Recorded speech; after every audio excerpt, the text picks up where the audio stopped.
অনাস্থা নিয়ে আমরা আসিনি, কিন্তু জাতি মনে করছিল তাদের কমিটমেন্ট অনুযায়ী নির্বাচনের তফসিলটা ঘোষণা হয়তো হয়ে যাবে, সে সময়টা যেন পার হয়ে যাচ্ছে। দ্যাট ইজ হোয়াই আমরা এইটাকে পরিষ্কার করার জন্য, সংশয় নিরসনের জন্য অনেকগুলো ইস্যুর মধ্যে এটাকে আমরা আজকে এমফাসিস দিই। মানে ইসির উপর পূর্ণ আস্থা আছে আপনাদের? আছে, আমরা আস্থা রাখতে চাই। না, এমন কোনো প্রসঙ্গ আজকে আলোচনায় স্থান পায়নি। আমরা কোনো আশঙ্কা করি না, কারণ আমরা নির্বাচন তো একটা ভিন্ন জিনিস, এটা আইনের বিষয়, ঠিক আছে না? এটার সাথে অন্য কিছুকে রিলেট করা যাবে না। জাতির প্রত্যাশা এটা একটা বিশাল সাংবিধানিক আইনগত বিষয়। সিসি ক্যামেরার বিষয়ে কি বলেছেন আপনাদেরকে? সিসি ক্যামেরার বিষয়ে আমরা ওনাদেরকে বলেছি যে এ ব্যাপারে আপনারা পদক্ষেপ গ্রহণ করুন। ওনারা খুব সুনির্দিষ্ট কথা এখনো বলে পারেননি। এখানে বিরাট অর্থ বিনিয়োগের প্রশ্নটা ওনারা আমাদের আগের মিটিংও বলেছিলেন। আমরা বলেছি আপনারা সরকারকে বলেন, অনেক দাতারা এ ব্যাপারে সাহায্য করতে চায়, আপনারা বলেন, সে ব্যাপারে আমরা বলেছি। ওইটুকু আশ্বাস ওনারা দিয়েছেন যে সুনির্দিষ্টভাবে আমাদেরকে আপনারা বলবেন, আমাদের উপরে যখন দায়িত্ব আসবে তখন আমরা প্রয়োজনীয় পদক্ষেপ গ্রহণ করব।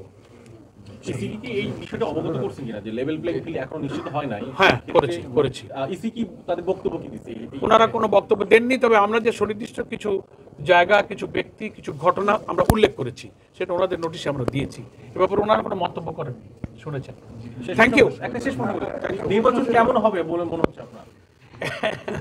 We are hopeful. আমরা সবসময় অপটিমিস্টিক থাকতে চাই, আমরা আশাবাদী থাকতে চাই। জাতির আশা আকাঙ্ক্ষা 24শে জুলাইয়ের গণ অভ্যুত্থানের আকাঙ্ক্ষাই হলো এবারের নির্বাচন নিরপেক্ষ হবে। 14, 18, 24-এ জাতির যে আশা পূরণ হয়নি, আগামী নির্বাচন সেই আশা পূরণের জন্যই তো আমাদের সহস্রাধিক ছেলেরা জীবন দিয়েছে। 30-40 হাজার ছেলেরা, আমাদের সন্তানেরা, তারা আহত ক্ষতবিক্ষত হয়েছে। এর মূল্য হবে না যদি এই নির্বাচনটা আমরা নিরপেক্ষ করতে না পারি। আমি মনে করি নির্বাচন কমিশন জাতির অংশ, তারা নিশ্চয়ই তাদের শপথের উপরে থেকে এই নির্বাচনকে সুষ্ঠু করার জন্য এগিয়ে যাবেন। আমরা ওনাদেরকে আশ্বাস দিয়েছি। বাংলাদেশ জামাত ইসলামীর সম্মানিত আমির ডক্টর শফিকুর রহমানের পক্ষ থেকে we are always ready to give all kinds of cooperation to election commission. সবসময় আমরা প্রস্তুত আছি। Thank you. এটা তো আজকে আলোচনার বিষয় না।